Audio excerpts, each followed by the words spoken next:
Well, good morning, and thank you for gathering together for this year's State of the City Address. We have a long-standing tradition co-hosting this event with the Chamber of Commerce, and I'm happy to present the State of the City once again for the business community and our many community partners. I want to acknowledge the great work the Chamber's been doing in this transition year to refresh and renew their vision, and we look forward to becoming an active partner in their new initiatives. Each Tuesday, I'm fortunate to work with the City Council in taking policy decisions that will guide the community, and they join me here today. So let me reintroduce to you Mayor Pro Tem Randy Rouse, Councilmember Grant House, Councilmember Dale Francisco, Councilmember Bendy White, Councilmember Frank Hotchkiss, and Councilmember Kathy Murillo. We work with a high... Thank you.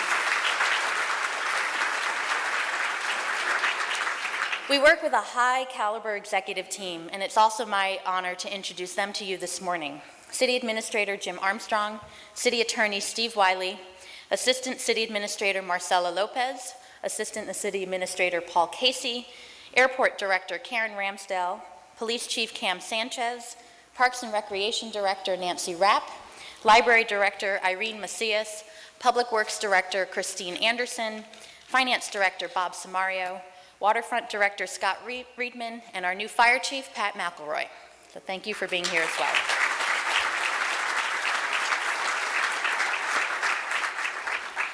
I'm pleased to see so many groups represented here this morning. Local businesses, nonprofit organizations, social service providers, government agencies, and other community leaders. We are cautiously optimistic seeing a recovery out of this national recession and some new economic growth. The city's not an exception to this economic turnaround, and we've seen our sales and bed tax revenues start to climb back up. So as our local economy turns the corner, this is a great time to reflect on our respective roles supporting our community's economic vitality. It's easy to take our community strengths for granted, yet we must remember that economic success requires initiative, collaboration, and political will. We all share a common passion, and that is preserving the exceptional quality of life we've come to know here in Santa Barbara. As conditions improve, this is a moment for us to remember how our community became the amazing place that we all know and love, and to make sure that Santa Barbara doesn't lose that luster for the residents who live here and the people who visit from all over the world. So today I want to share with you how the city is supporting our economic vitality and what our role is in keeping our local economy strong. We're focused on providing the unique environment required to attract cutting-edge companies and talented employees. This chart shows the key roles the City of Santa Barbara plays to ensure a thriving local economy and strong business climate. Community services and infrastructure, protecting the public safety, cultural arts, government efficiency and effectiveness, environmental leadership and our natural beauty, a well-functioning transportation network, and supporting private investment. The thread tying all this together is our efforts to reach out to you, to hear your feedback and better understand your needs. And this is important for us all, to stay tuned in, being aware about how each of our organizations is contributing to enhance our community and being attentive to our respective roles to strengthen our economy. It's so important for each of us to recognize the opportunities to jump in, take initiative, and make a difference. Recently, the city has been spending more time in business outreach to understand the needs of different business sectors, so we're in better position to implement strategies that improve the local economy. As you all know, Santa Barbara is different from many communities in Santa Barbara. We can't be all things to all people and all businesses. We have a small town ambiance that provides an ideal environment for creative entrepreneurs and specific businesses. High-tech businesses with skilled knowledge workers is one of them, and we value these companies and their commitment to remain in Santa Barbara. I recently invited leaders in our local high-tech sector to City Hall for an informal conversation about the challenges facing their businesses. We learned from them that their struggle to find adequate space to expand their operations. They run into difficulties recruiting talented professionals who will sooner and later grow tired of living with roommates and want affordable housing of their own. They wanted better cellular phone service so their calls don't get dropped, and improved internet service so the computer systems can run faster. We discussed how to better streamline the planning and permitting process, especially with tenant improvements. You may represent a different industry, but I'm sure the comments that we heard that morning represent many of the things that you also want for your organization and your employees. These are all complex problems, and while City Hall's not able to directly solve them with a single action, we're committed to working with everyone in the room to focus our collective energy and attention on these challenges and steer our community towards a bright future.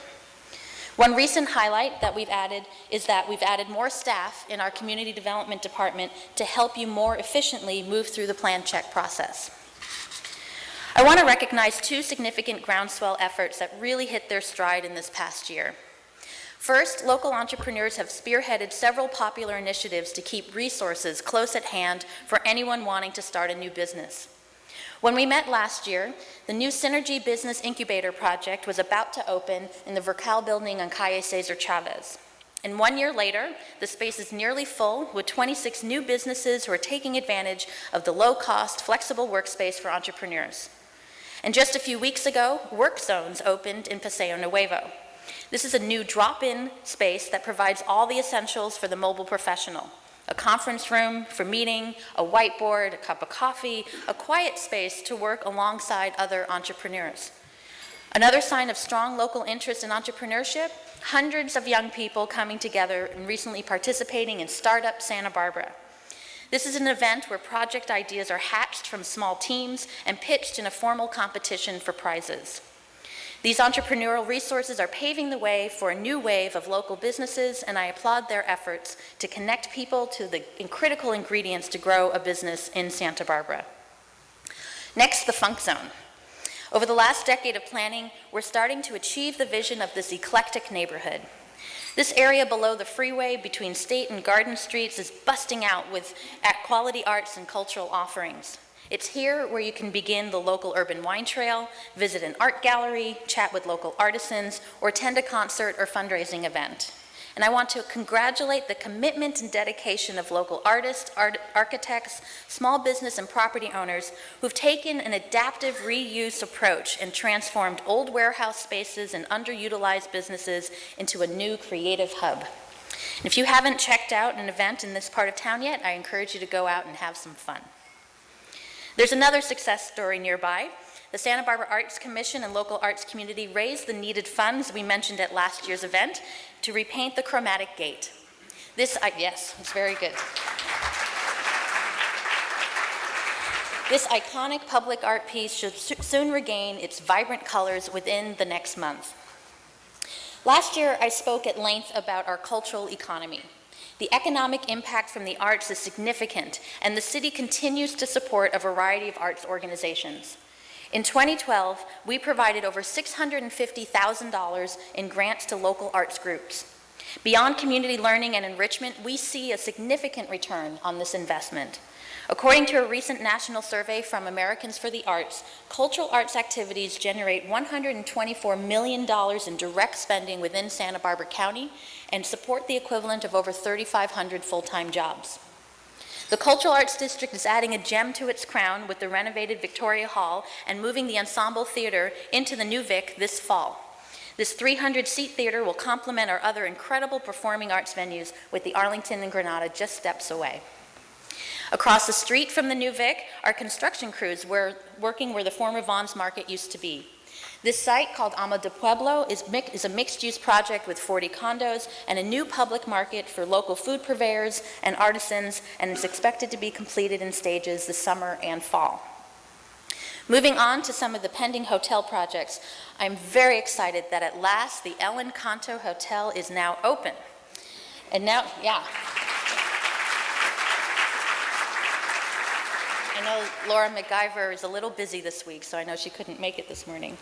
But now part of the Orient Express Hotel Group, we see this property regaining its place as one of the top hotels on the South Coast. On Cabrillo Boulevard, the waterfront hotel next to Chase Palm Park is inching closer to breaking ground. The Fess Parker family is currently negotiating with the famed Post Ranch Inn in Big Sur to manage a future hotel. And over to Lower State Street, you may have noticed recent street improvements construction work begin at the La Entrada project. The last projects I want to mention regards our healthcare. After the first wing opened as part of Cottage Health System's significant retrofit last year, construction crews have been busy preparing for the upgrade of patient care facilities. This project's on track to open new patient pavilions in 5 years. And finally, on Foothill Drive, a new Sansom Health Clinic is just starting construction with all the city planning and annexation approvals completed within this past year. Returning to the bigger picture of creating economic vitality, one of the city's top priorities is working with business owners and residents to maintain safe neighborhoods and streets and comfortable areas for shopping and entertainment. One of the most frequent concerns we hear from the business community, particularly in the downtown, waterfront, and Milpas corridor, is dealing with inappropriate behavior, such as panhandling, public intoxication, and nuisance crimes. We want to create an environment where people feel safe visiting local businesses. And as many of you might recall, we introduced an innovative restorative policing program to help chronically homeless individuals, many of whom suffer from mental illness and substance abuse, achieve self-sufficiency.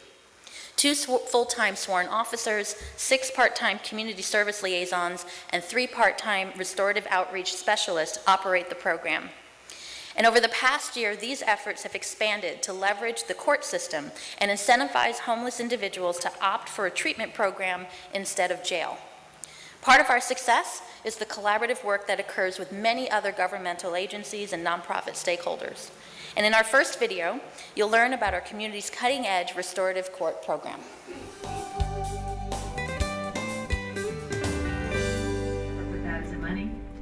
As an expansion of the successful restorative policing program, the police department has begun working with the court system, healthcare providers, jail, and social service agencies to create the restorative court program.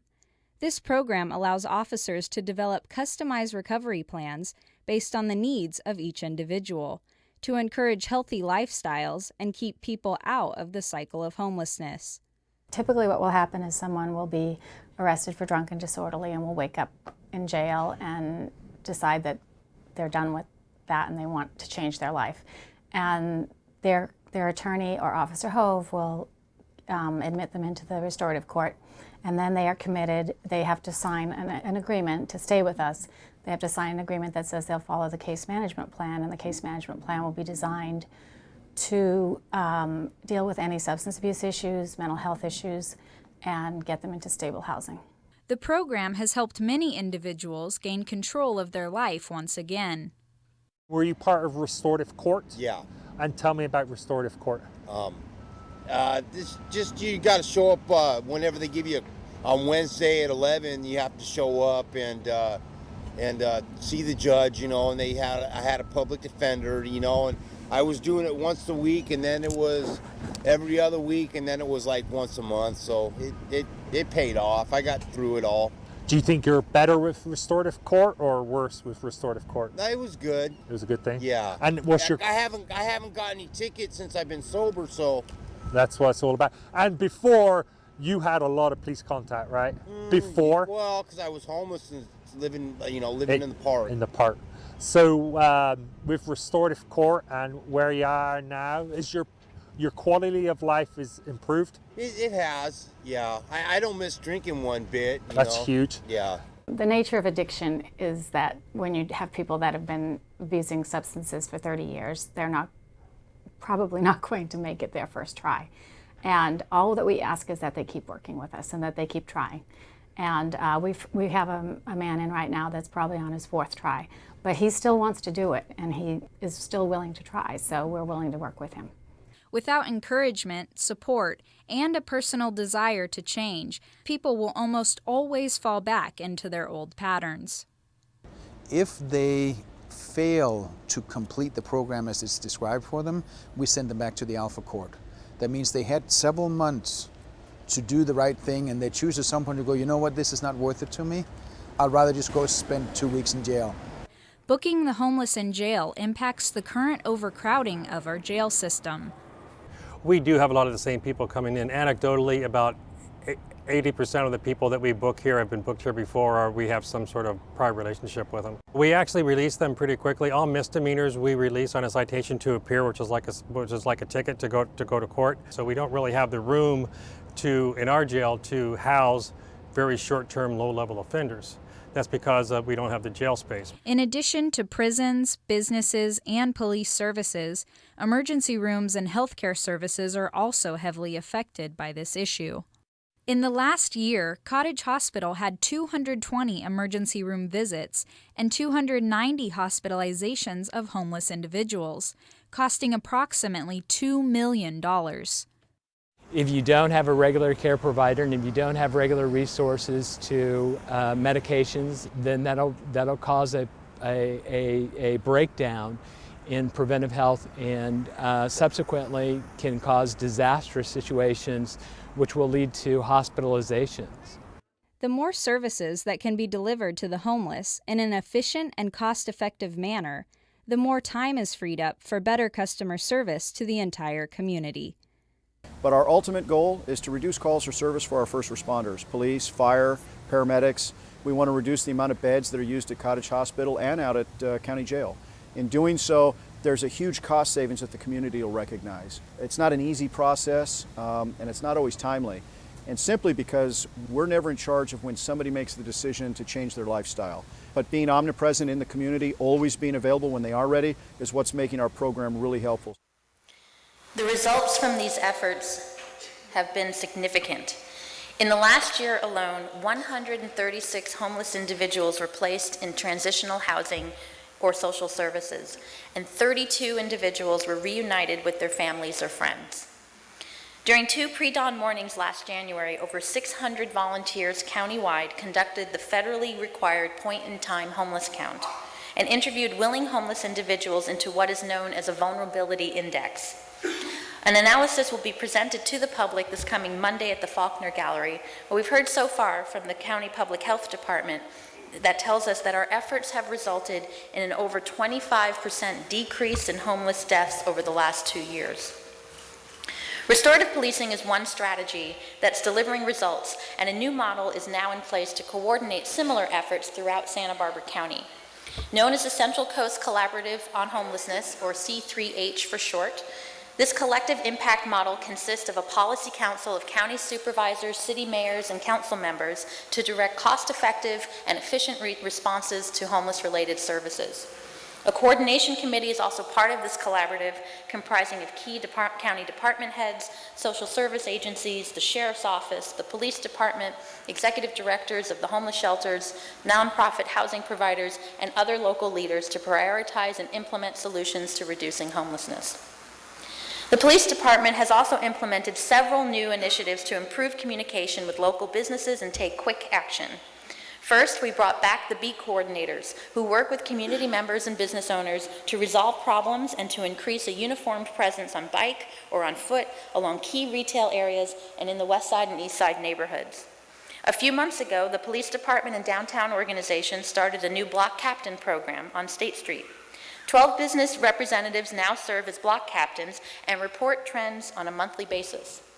This helps local business owners serve as the eyes and ears of downtown with a direct line of communication to police officers.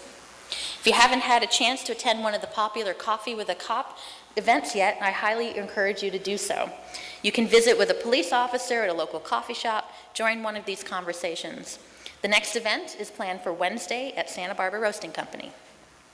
The police department has also enhanced its criminal impact team to investigate serious crimes committed by career criminals and respond to needs that require special enforcement or investigative techniques.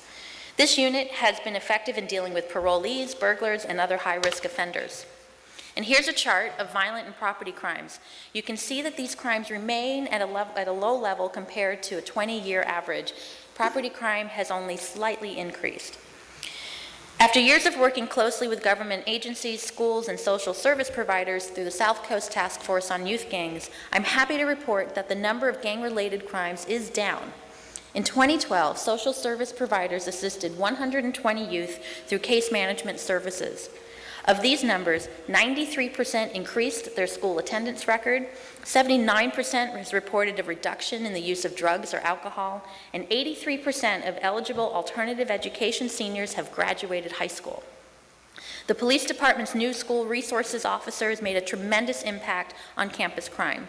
Officer Christina Marshall patrols school campuses, assists faculty with student misbehavior, responds to crimes in progress on school grounds, and makes referrals to community agencies. The police department recently surveyed at-risk youth to understand the challenges they face and learn firsthand about their goals in life. They want to attend college, help their parents, and make healthy decisions in life. And the city remains committed to helping them achieve their hopes and dreams. For those of you who want the latest safety bulletins, I encourage you to register on Nixle for regular daily crime updates. And if you want to stay on top of news in your own neighborhood, sign up for Nextdoor.com, a private social network for your neighborhood. On this site, you'll receive safety bulletins and construction and service updates that are pertinent to your neighborhood. It's become a popular site with over 2,000 residents sharing tips and information. The last area in public safety I want to focus on is pedestrian and traffic safety. This issue emerged as a top priority for our police and public works departments after a tragic accidental death on Milpas Street. After receiving significant input from the community at multiple public workshops, new traffic striping and pedestrian safety improvements were installed on Milpas Street from Yananali to Canon Perdido Streets. The police department also conducts pedestrian crosswalk patrols and in 1 week cited 60 drivers failing to yield to a pedestrian. Stay tuned for further pedestrian and traffic safety recommendations for the East Side neighborhood. A public workshop was held to identify short and long-term pedestrian and traffic safety improvements for neighborhood streets. And recommendations for an East Side neighborhood transportation management plan will be presented to the City Council in June. The latest pedestrian improvement project is almost complete at the intersection of Anacapa and Carrillo Streets, once considered the most hazardous intersection in the city due to low traffic signal visibility. Drivers can now see traffic signals much faster through new single traffic signal poles, and new access ramps will improve the visibility of pedestrians ready to cross the street. And finally, construction at another accident-prone intersection on De La Vina and West Figueroa Street will begin very soon.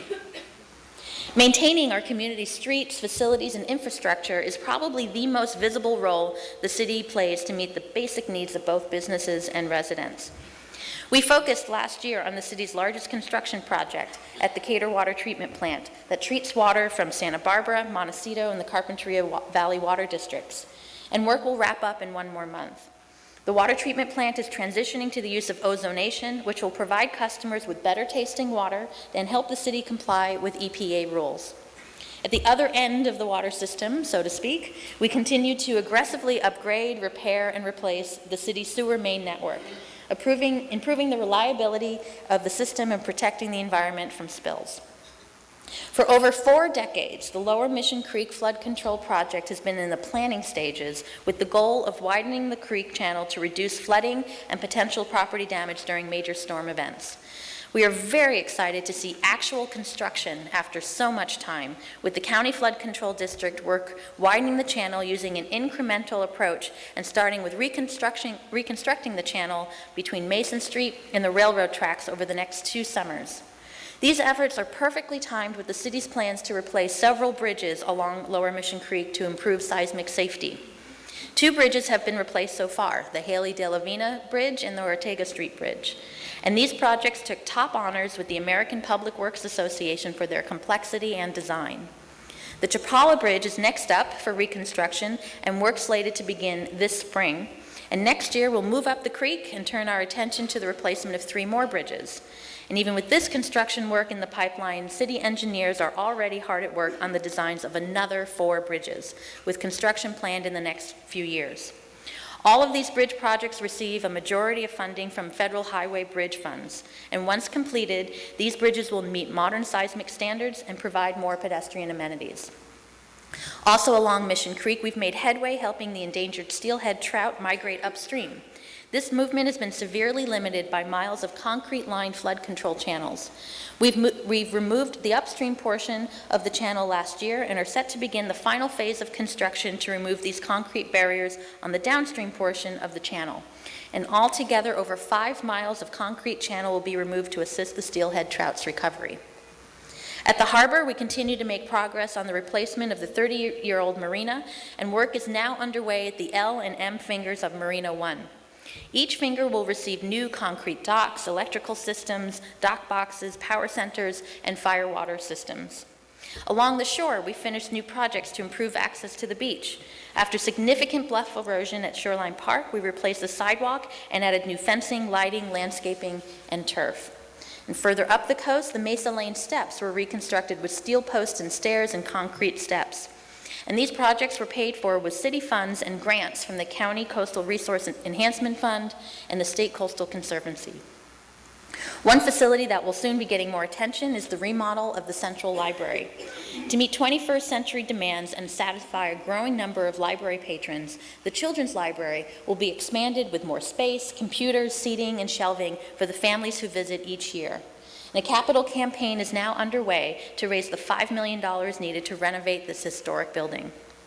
The library is one of many community facilities that deserve an upgrade.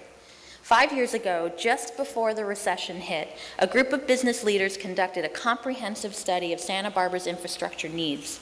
The Infrastructure Task Force concluded that the city's unmet needs to repair streets, community centers, and vital public safety buildings to be in the range of $436 million. At our current pace, we're not making a large enough dent to reconstruct and improve facilities, and this is set to become the community's challenge for the next few decades. How are we going to keep Santa Barbara's luster and ensure clean and well-maintained streets, sidewalks, and community buildings? And our next video takes us on a quick tour of where repairs are needed the most and where we should be investing our limited resources.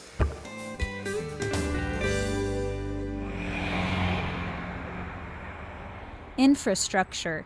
It is the foundation of modern society and a crucial element for any prosperous city. Even in today's digital world, we still need brick and mortar facilities and roads and bridges to connect them together. But like a car, infrastructure needs regular maintenance, and that costs money. And just like a car, if you don't spend money to maintain it, it'll cost you more money to fix it down the road. If you keep not taking care of something long enough, all of a sudden the whole system breaks down. And that is where our city's infrastructure stands. Whether it's the condition of streets, our city streets are in a state of declining repair. Parks and recreation facilities. We have probably on the order of 20 or 30 capital improvement projects that have been deferred. Or our public safety buildings. Just having a computer has been a challenge here. Our current building is nearly 60 years old. And when it was originally built, it was built for a department that was about a third of the size of the current Santa Barbara Police Department. The reasons for the decline are many. A sluggish economy has meant lower tax receipts.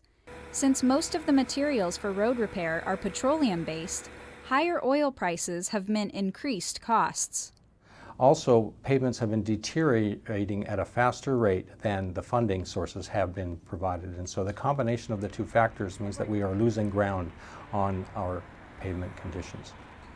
The bulk of the money that is being spent now is on collector and arterial roads, which are the main roads within our city. It's important to keep those up as they are the major traffic routes for all modes of transportation, including buses and cyclists, as well as vehicular travel.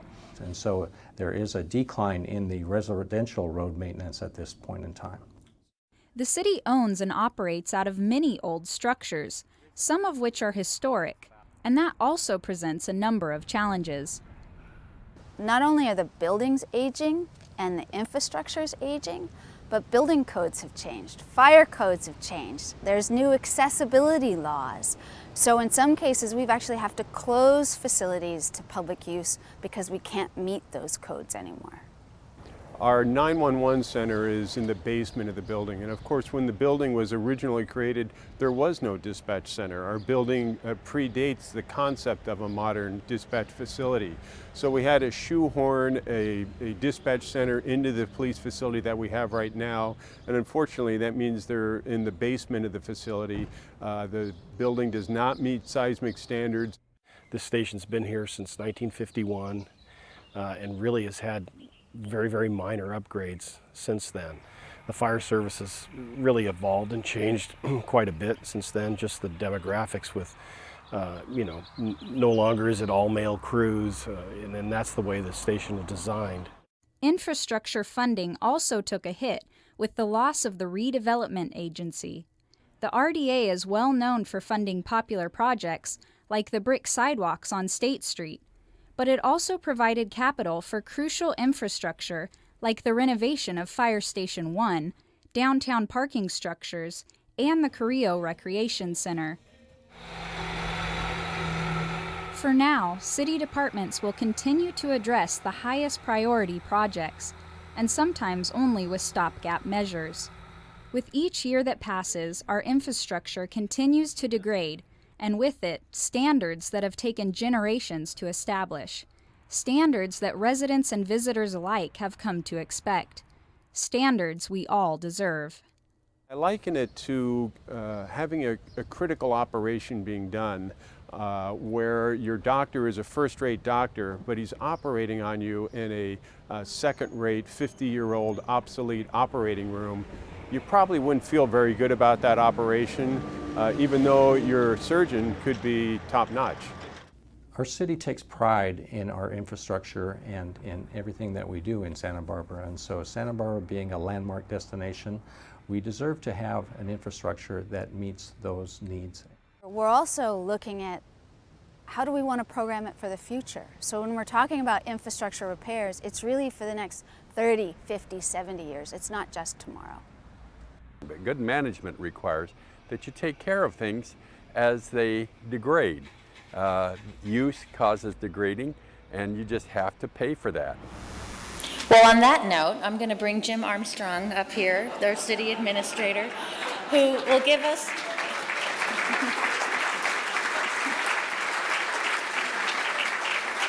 and he will give us an update on the city's financial condition. Jim.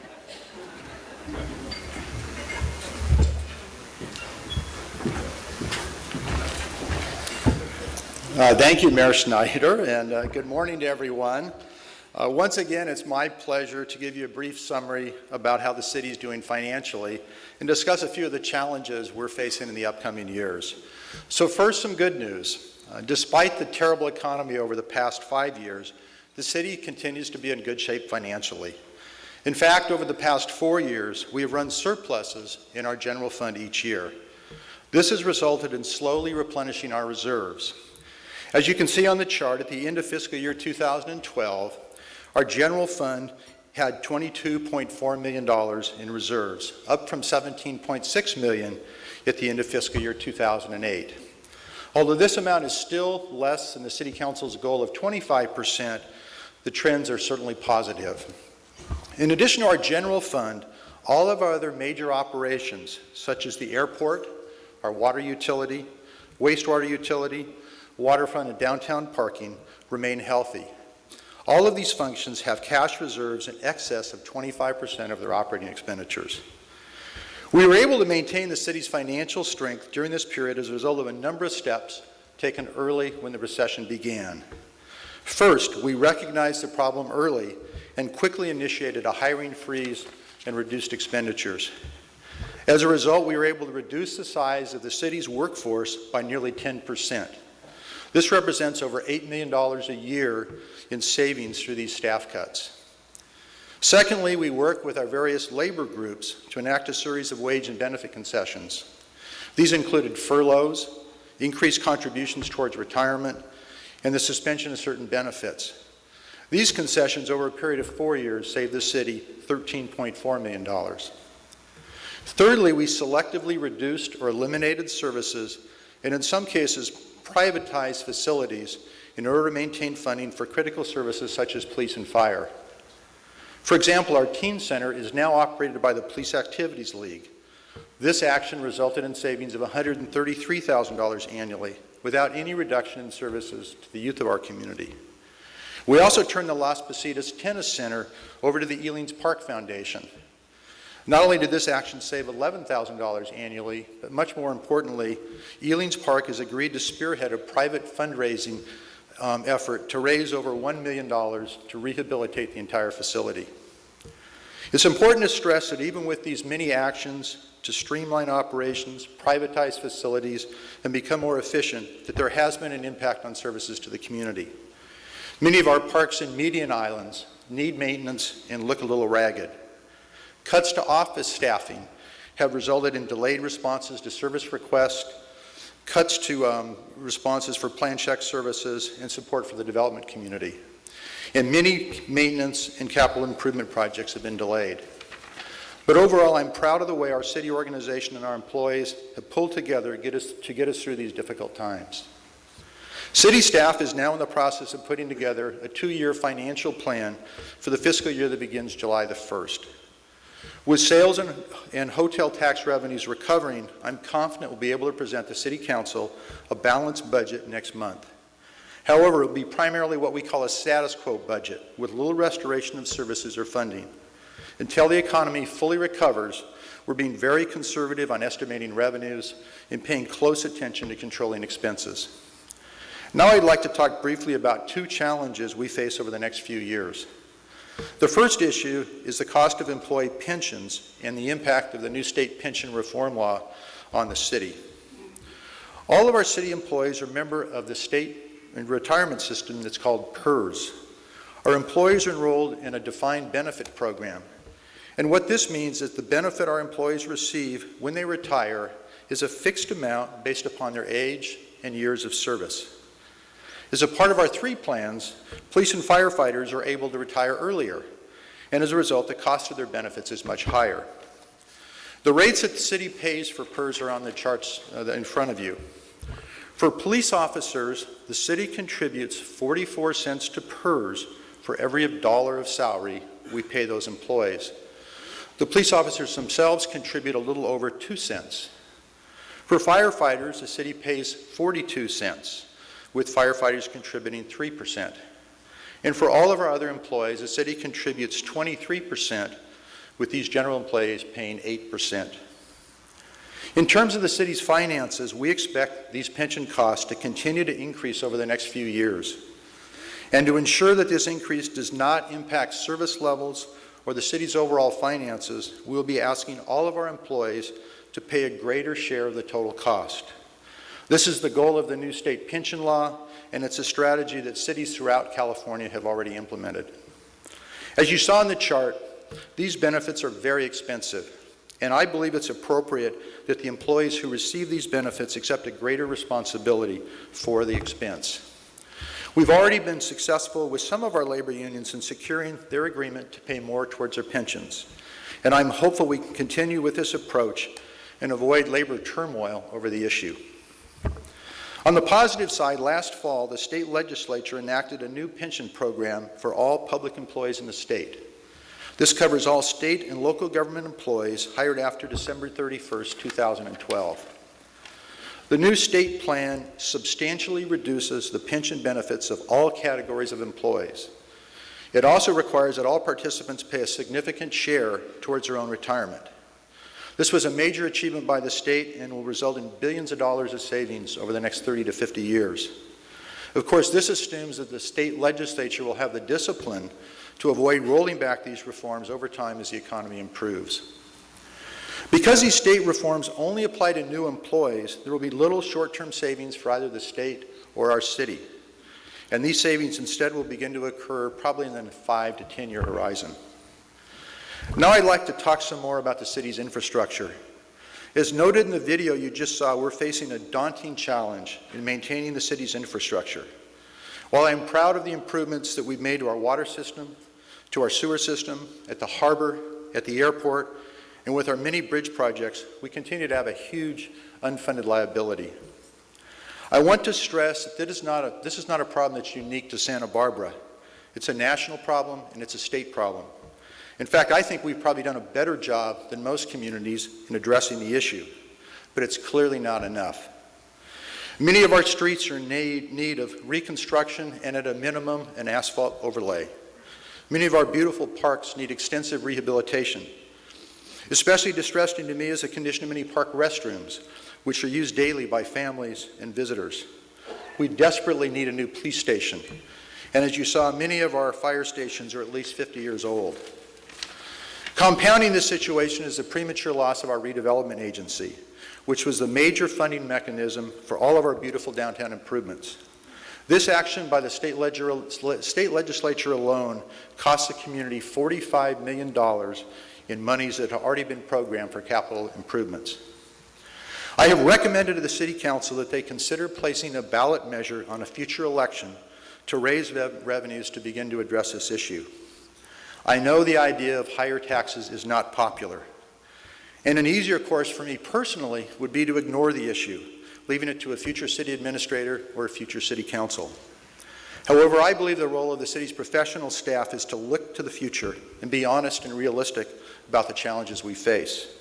This major problem will not go away, and I encourage wide community discussion about options to begin addressing the problem.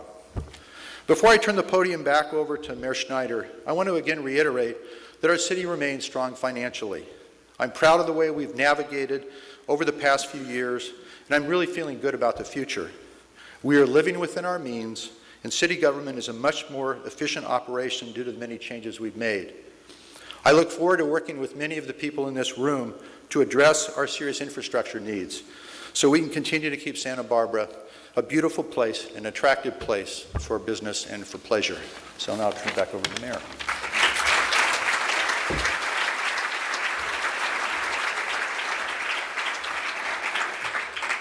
Thank you, Jim. We're very fortunate to have you at the helm. I want to echo Jim's comments that the city organization has tightened its belt year after year and grown more efficient throughout its operations. And one area where I'm particularly proud is how we've found ways to protect the environment through our facilities and fleet while cutting costs on an ongoing basis. After steadily completing lighting retrofits and HVAC upgrades with the help of federal stimulus dollars, the city is now saving over $400,000 a year in energy costs. Another example of significant cost savings was through a new pool car share program, where different city departments and programs increased the sharing of vehicles through an online reservation system. Because we are now more efficient with our fleet, the city avoided purchasing 14 cars and 1 truck in the last 3 years. That's hundreds of thousands of dollars saved. Once we were ready to add new vehicles, we opted for 2 Nissan Leaf electric cars, thus adding to the fleet our options of alternative fuel vehicles. We're also promoting the public's use of alternative fuel vehicles by installing 8 electric vehicle charging stations in city parking lots through a grant from the U.S. Department of Energy and Coulomb Technologies. You can find the chargers at the Granada Garage and in city parking lots at the library, Helena Avenue, and the harbor adjacent to Los Baños Pool. For $1 an hour, you can recharge your electric car while you shop, dine, or otherwise enjoy Santa Barbara. Providing access to this type of infrastructure is good for the environment and the local economy, as someone living in LA can plan a vacation to Santa Barbara with their electric car, knowing that they won't have problems charging their vehicles for the trip home. One issue that we are tackling as a region is plastic bags. And after a few years of looking for the best approach to limit the use of single-use bags, Council voted last year to address the issue by drafting an ordinance that can be used by our region to ban plastic bags and charge 10 cents per paper bag. Similar ordinances have been implemented in cities and counties throughout California, and this ordinance has the endorsement of the California Grocers Association. Beacon is a joint governmental agency of the municipalities in Ventura and Santa Barbara counties and is using the ordinance we drafted as the model for use by any participating jurisdiction that chooses to adopt it. Beacon is now conducting environmental review on behalf of its member agencies. With our community's ambitious goals to raise landfill diversion beyond 70%, we're pleased to finally have a 10-year trash hauling agreement in place with Marburg. And in our final video this morning, you'll learn how your curbside trash and recycling services are about to improve.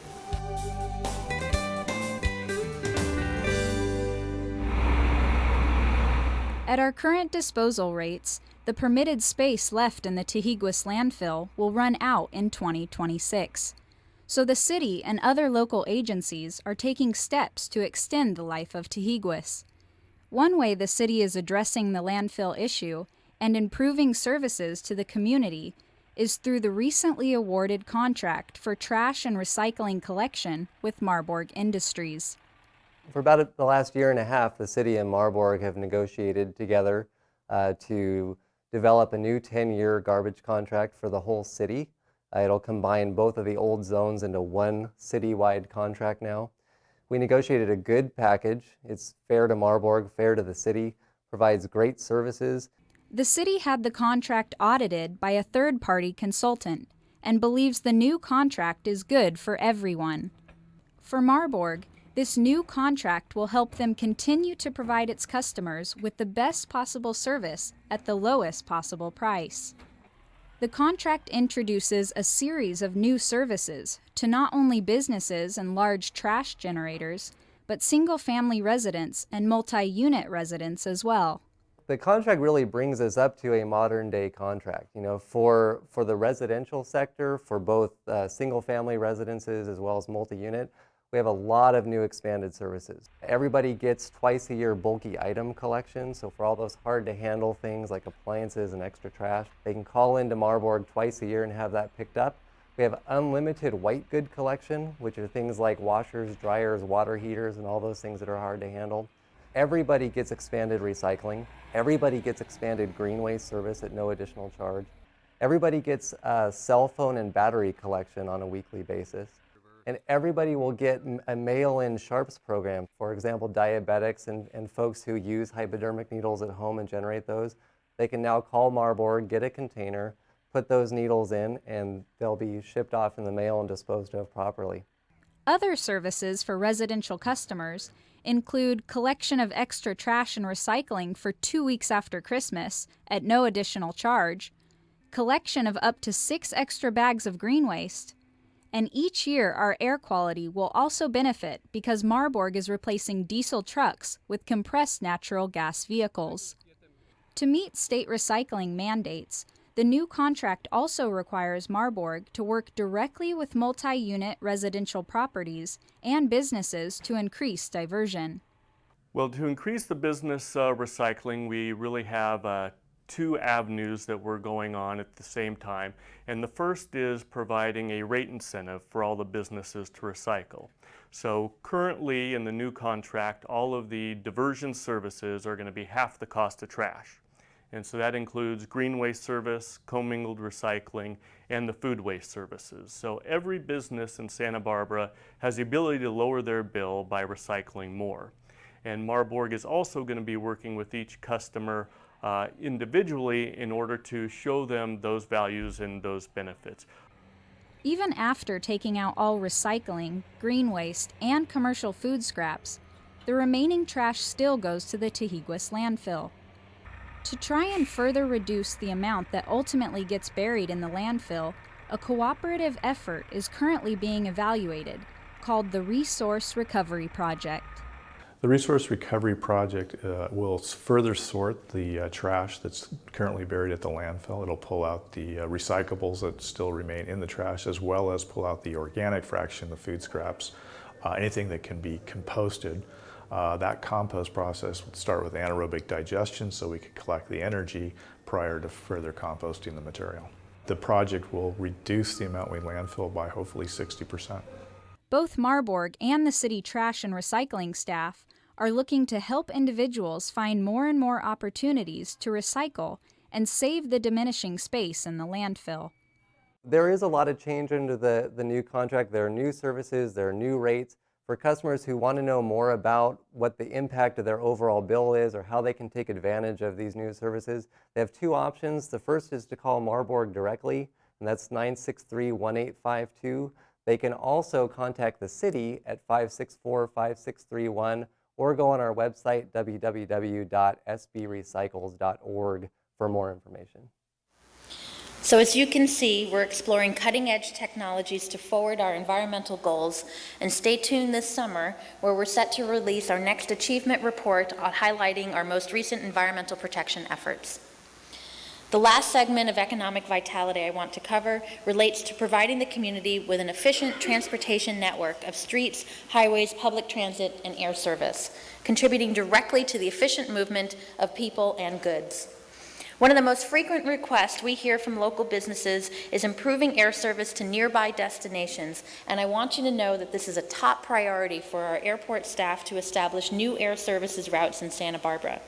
This summer, Alaska Airlines will resume their daily nonstop service to Portland, and will continue that through August, and this adds to the nonstop flights you can catch to San Francisco, Phoenix, Denver, Seattle, and Los Angeles. After opening the airline terminal 2 years ago, we celebrated the completion of the final phase of airport construction yesterday. The old 1942 historic terminal was rehabilitated and relocated to house airport offices and historical displays designed by the Santa Barbara Historical Museum. On your next trip out of town, you can learn about the history of aviation by visiting the old terminal. A new loop road and short-term parking lot was also reconstructed. And this work marks the end of a decades-long planning and construction timeline for airport improvements. One of the issues that have hit close to home recently was the near takeaway of the city's parking lots downtown. As many of you know, because I've talked to most of you in this room about it, the state reversed its initial proposal to force the city to sell the lots to generate revenue for the state. We were successful in convincing the Department of Finance to back down, thus keeping the lots under city ownership.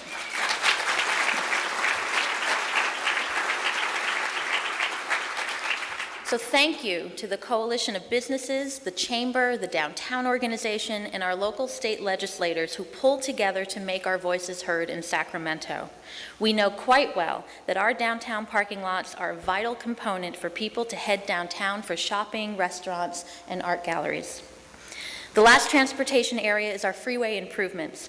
After several years of construction, a 101 improvement project between Milpas and Hot Springs Road was completed, adding northbound and southbound lanes to improve traffic congestion, ramp access, and safety on Highway 101. Up next, Caltrans is widening the freeway and with a separated bike lane from Muscle Shoals to Carpinteria, and we expect the environmental review process to kick into gear regarding adding a high occupancy vehicle lane between Carpinteria and Santa Barbara. While these projects should take several years to complete, the improvements will ultimately encourage more people to carpool and ease traffic congestion on the 101. So once again, you can see that the city of Santa Barbara is bustling with activity, tackling new projects, and finding new innovative ways to address complex challenges. We are a creative community. We greatly appreciate functionality and aesthetics, where one value complements, not competes with the other. We have high standards as to what types of projects and initiatives are worthy of our time, energy, and resources. We excel best when city government works hand in hand with our community leaders, and I'm personally very excited when new ideas come forward and take shape just by starting a conversation and making connections. In many ways, the city of Santa Barbara is starting a new chapter in its history. With the recent adoption of this general plan update, we are now implementing significant ordinances about our land use, housing, transportation, rate of commercial growth, and preserving our historical resources. Santa Barbara continues its reputation towards slow, managed land use policies, but now also with an eye for more flexibility and innovation. As an older, built-out city, we must stay keen on finding the funds that will meet our basic infrastructure needs, and we also strive towards being more than just any city USA. By focusing on our cultural economy, exceptional natural resources, and entrepreneurial spirit. We are a small city with big dreams and aspirations, and it's our community's courage to move forward, reshape new ideas from older systems, and take initiative that continuously polishes this municipal jewel. The last few years were challenging for all of us, and while we are cautiously optimistic about our economic rebound, we know all too well that we must stay alert as economic forces outside our control can turn things around once again. A silver lining to weathering this recent economic storm is that the city of Santa Barbara is a more efficient government, and we have sharpened our focus on new ways to live within our resources. We're coming out of this recession with renewed inspiration and a desire to capture the creative energy we see among so many of you here this morning. Thank you for your civic engagement, your enthusiasm, consistent feedback, advocacy and ideas, and your energy, taking the initiative that will help us allow the city of Santa Barbara reach its full potential. Thank you very much.